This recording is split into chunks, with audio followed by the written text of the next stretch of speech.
Serial killing নিয়ে তোর কি মন্তব্য? খুবই বাজে জিনিস। একটা শহরে পরপর বেশ কয়েকটা খুন হয়। খুনি সাধারণত রাতের বেলা বা নির্জন জায়গায় একা থাকা নারীদের টার্গেট করত। কি রে, তুই কি টিভিতে কোনো খবর দেখছস?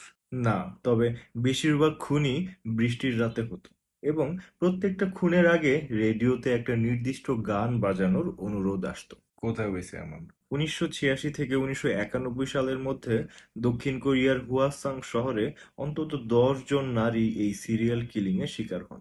সেখানে তখন সিরিয়াল কিলিং নিয়ে মানুষের তেমন কোনো ধারণাই ছিল না। আচ্ছা। এই ঘটনাগুলো নিয়েই ২০০৩ সালে প্যারাসাইট খ্যাত অস্কার উইনিং ডিরেক্টর বং জুন হো মেমোরিজ অফ মার্ডার নামে একটি সিনেমা বানায়। আচ্ছা আচ্ছা, মানে প্যারাসাইড আমি দেখছি, বাট এই মুভিটা আমার দেখা হয়নি। কিন্তু সবচেয়ে ইন্টারেস্টিং ব্যাপার হচ্ছে, সিনেমা মুক্তির সময়ও আসল সিরিয়াল কিলার তখনও ধরা পড়েনি। মানে খুনি তখনও ধরা পড়ে নাই? মানে কি, মানে খুনি কি এই মুভিটা দেখছে? খুব সম্ভবত। কারণ সিনেমার শেষ দৃশ্যটা নিয়ে সেই সময় বেশ আলোচনা হচ্ছিল। আচ্ছা, মানে এর মানে কি খুনি এখনো বাইরে ঘুরেঘুরি করতেছে? না, সিনেমা মুক্তির ১৬ বছর পরে অর্থাৎ ২০১৯ সালে আধুনিক ডিএনএ পরীক্ষার মাধ্যমে খুনিকে শনাক্ত করা হয়। খুনির নাম লি চুন জে। যাক বাবা, দ্যাটস এ রিলিফ। তবে সে ধরা পড়ে প্রযুক্তির উন্নতির কারণে।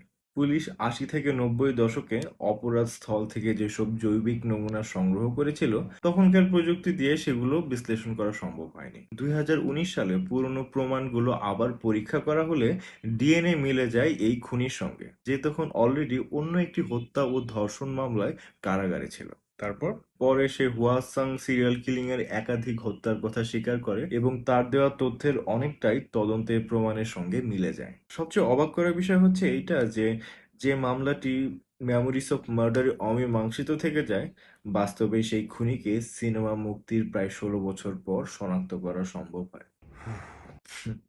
আপনাদের প্রিয় কোরিয়ান মুভি কোনটা? কমেন্টে জানাবেন এবং এরকম আরো ভিডিও পেতে চাইলে পেজটি ফলো করে ফেলুন।